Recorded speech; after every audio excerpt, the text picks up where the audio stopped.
Hello everyone, welcome back to my channel. I hope you all are doing well. So today we are going to start another topic of this chapter, that is Dalton's atomic theory. Now, क्या बोला Dalton ने? Dalton ने बोला कि all the matter is made up of indivisible tiny particles called atom and this theory is known as Dalton's atomic theory. ठीक है, उसने हमने सिंप्लीफाई करते हैं कि उसने क्या बोला. उसने बोला कि जो भी चीज़ हम देखते हैं वो मैटर की बनी है और जो वो मैटर है अगर हम उसको डिवाइड करते हैं तो हमें एक टाइनी वेरी स्मॉलेस्ट पार्टिकल मिलता है जिसको उसने एटम का नाम दिया. और उसने बोला कि ये जो एटम है ये फर्दर डिवाइड नहीं हो सकता. ठीक है, all matter is made up of tiny indivisible particle called atoms and this theory is called atomic theory of matter. Okay, now ये थ्योरी किसने दी थी? It was proposed by John Dalton. यहाँ से ही आपको पता लग जाना चाहिए डेल्टन एटॉमिक थ्योरी है तो डेल्टन ने दी होगी, John Dalton. It is very important. अब उसने पॉस्टुलेट्स दिए, कुछ पॉस्टुलेट्स. ये पॉस्टुलेट आपको पेपर पॉइंट ऑफ व्यू से थोड़े इंपॉर्टेंट आएंगे, आपको 2 मार्क और 3 मार्क वाली क्वेश्चन में आ सकते हैं. ठीक है, तो हम फर्स्ट पॉस्टुलेट पढ़ते हैं. All the matter is made up of very small particle called atom. ये हमने पढ़ लिया पहले ही कि हर जो मैटर है वो स्मॉलेस्ट पार्टिकल एटम से बना हुआ. ठीक है, ये सबसे पहले डाल्टन ने बोला था. ठीक है, atom can not be divided. फिर डाल्टन ने बोला सेकंड पॉस्टुलेट में जो ये एटम है जिससे मैटर बनता है वो फर्दर डिवाइड नहीं हो सकता. मीन्स जो मैटर है उसका जो स्मॉलेस्ट पार्टिकल है वो एटम ही है. एटम से ज़्यादा हम उसको छोटा नहीं कर सकते, एटम ही उसका स्मॉलेस्ट पार्टिकल है. Atoms can neither be created nor be destroyed. अब उसने क्या बोला कि जो एटम है ना तो उसको हम क्रिएट कर सकते हैं ना तो डिस्ट्रॉय कर सकते हैं. अब ये बहुत पुरानी बात थी, तब साइंस इतनी डेवलप नहीं थी. ठीक है, अब जो एटम्स हैं उसको क्रिएट कर सकते हैं बाय न्यूक्लियर फिजन. अगर आपको न्यूक्लियर फिजन के बारे में जानना है तो आप गूगल कर लो, अगर मुझे बोलोगे तो मैं वीडियो बना दूंगी. ठीक है, दोबारा से इस पॉइंट पे आओ कि atom can neither be created nor destroyed.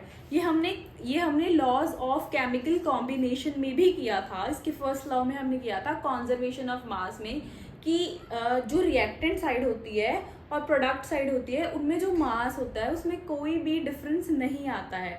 मास दोनों साइड पे सेम रहता है, ना तो वो क्रिएट होता है ना तो वो डिस्ट्रॉय होता है. Fourth point is atoms are of various kinds, as many kinds of atom as many are elements. अब डेल्टन ने फोर्थ पॉस्टुलेट में बोला कि एटम्स उतनी तरह के ही हैं जितनी तरह के हमें एलिमेंट्स पता हैं. Fifth postulate, all the atoms of given elements are identical in every respect, that is mass, size and chemical properties.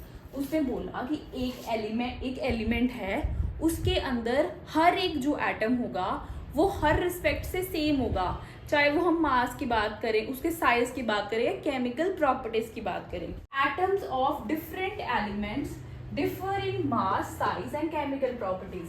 ये जो 5th 6 हैं लॉज हैं पॉस्टुलेट्स हैं ये दोनों एक दूसरे की रेसिप्रोकेट कर रहे हैं. इधर उसने बोला कि अगर हम डिफरेंट एलिमेंट्स लेते हैं तो वो हर रिस्पेक्ट से डिफरेंट होना चाहिए कि मास भी उसका डिफरेंट होगा साइज से और केमिकल प्रॉपर्टीज से भी. 7th postulate is chemical combination between 2 or more elements join to form molecule. उसने बोला कि जब 2 और more elements को combine करते हैं तो मॉलिक्यूल बनता है. इसका हम एग्जांपल देखते हैं.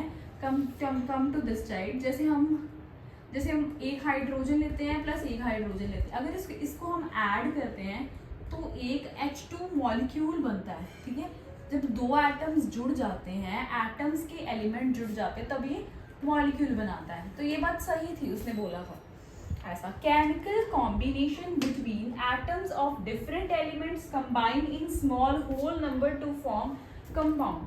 अब उसने बोला था कि एटम्स ऑफ डिफरेंट एलिमेंट, जो डिफरेंट एलिमेंट्स के जो एटम्स होंगे वो कंबाइन करेंगे और एक कंपाउंड बनाएंगे. कंपाउंड में मिक्सचर ऑफ एलिमेंट्स होता है. जैसे मान लो हम ये वाला H2 का मॉलिक्यूल लेते हैं. ठीक है, प्लस एक ऑक्सीजन लेते हैं. आपको वाटर का फॉर्मूला तो पता ही होगा ना, H2O होता है ठीक है, H2O, तो ये कंपाउंड बन गया। तो उसने ये बोला था कि जब डिफरेंट एलिमेंट्स के एटम्स कंबाइन करते हैं तो एक कंपाउंड बनाते हैं, ठीक है, तो ये कंपाउंड बन गया। Okay, ninth, atoms of same elements combine in more than one ratio two form the different compounds. अब देखो, अब H2O में क्या है, हम सेम रेशियो में कंबाइन कर रहे हैं, 2 हाइड्रोजन ले रहे हैं और 1 ऑक्सीजन ले रहे हैं, ठीक है। अब वो बोलता है अगर इसकी रेशियो चेंज कर दें, मान लो 2 हाइड्रोजन तो हमारे पास है ही, हम 2 ही ऑक्सीजन ले लें, इसको हम ऐसे भी तो लिख सकते हैं ना, 2 हाइड्रोजन प्लस 1 ऑक्सीजन, ठीक है। तो वो कह रहे हैं अगर हम 2 हाइड्रोजन और 2 ऑक्सीजन ले लें तो हमारे पास क्या कंपाउंड बनेगा, H2O2 बनेगा। ये भी आप फर्दर पढ़ोगे। तो यही कह रहा है कि अगर आप 2:2 की रेशियो लोगे तो आपको डिफरेंट कंपाउंड मिल रहा है, और अगर आप 2:1 की रेशियो लोगे तो आपको डिफरेंट कंपाउंड मिल रहा है। यही इसका पोस्टुलेट था। Now 10th postulate. Now 10th postulate is number and kind of atom in a given compound is fixed.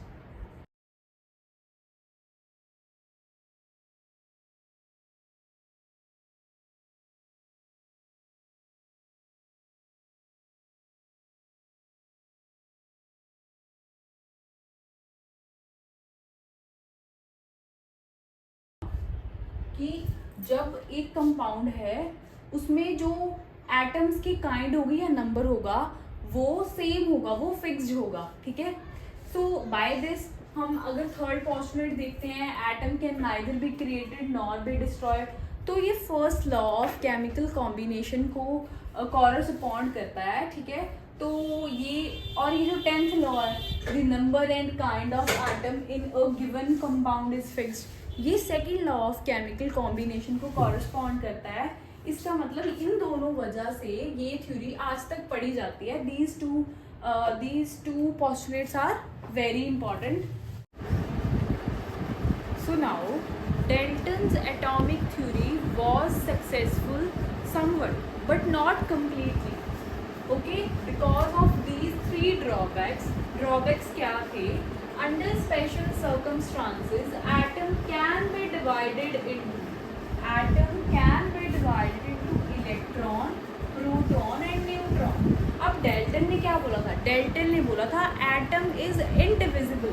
उसे यहाँ पे भी लिखा हुआ है इनडिविजिबल पार्टिकल होता है एटम। उसने अपने पोस्टुलेट्स में भी बोला था कि atom is a tiniest particle which can not be divided, but अब वो डिवाइड हो सकता है। एटम को हम इलेक्ट्रॉन, प्रोटॉन और न्यूट्रॉन में डिवाइड कर सकते हैं, जिसको हम नेक्स्ट चैप्टर में स्टडी करेंगे, स्ट्रक्चर ऑफ एटम में।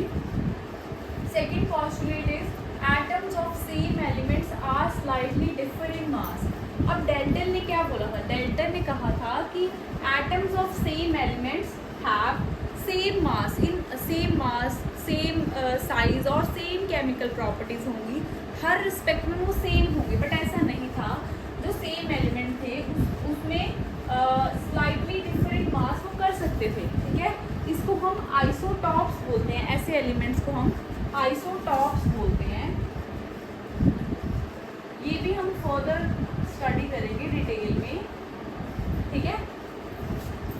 ओके, थर्ड ड्रॉबैक क्या था? Atoms of different elements can have same mass.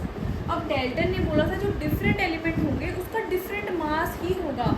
हमने करा था कि different element are different in every respect, in terms of mass, in terms of size and chemical properties.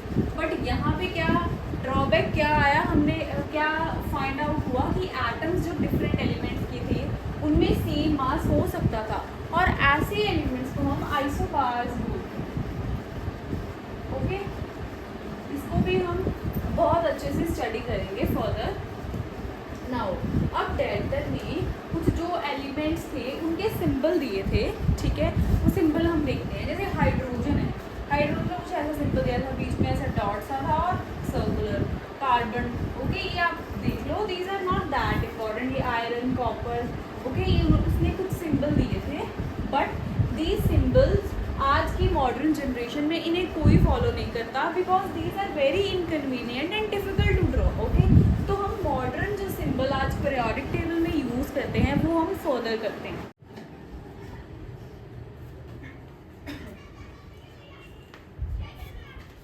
Now we are going to learn modern symbols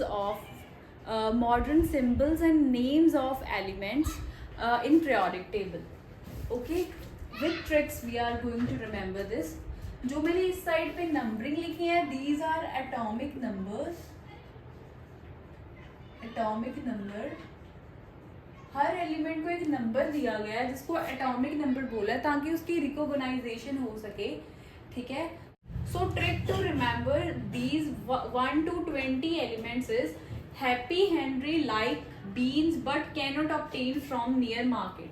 अब hydrogen, for hydrogen symbol is H, for helium symbol is He, for lithium symbol is Li, for beryllium symbol is Be, for boron symbol is B, for carbon symbol is C, for nitrogen it is N, oxygen O, fluorine F is the symbol, and for neon Ne is the symbol. ठीक है. अब ये जो symbols थे ये जो elements के initial से रखे गए, जैसे H हाइड्रोजन है तो H रख दिया. अब हाइड्रोजन H वॉज ऑक्यूपाइड तो सेकेंडरी उसका जो अल्फाबेट है वो ले लिया, सेकेंड अल्फाबेट भी इसमें ले लिया तो He. ऐसे करके ये आपको सिंबल्स याद करने हैं एंड दिस इज ट्रिक, आप इसको याद कर सको. ठीक है. Come to this side. Trick is ना मांग अल्लाह से पेप्सी, सोडा, कोला और काजू cake. Okay. So Na sodium को दिया गया. अब Na क्यों दिया गया? देखो सोडियम का लैटिन में नेम होता है नेट्रियम. ओके. तो नेट्रियम से Na ले लिया और इसका सिंबल रख दिया. और magnesium M and G is the symbol. Magnesium. Aluminium Al is the symbol. Silicon Si, यहाँ पे Si is the symbol. Phosphorus P is the symbol. Sulfur S is the symbol. For chlorine Cl is the symbol. Argon के लिए Ar is the symbol. For potassium K is the symbol.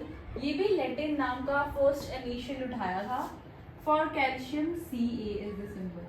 So this is how you are going to remember 1 to 20 elements of periodic table. Okay, you should remember this. ये आपके काम आएगा आगे. Okay, so I hope you understand. Thank you for watching.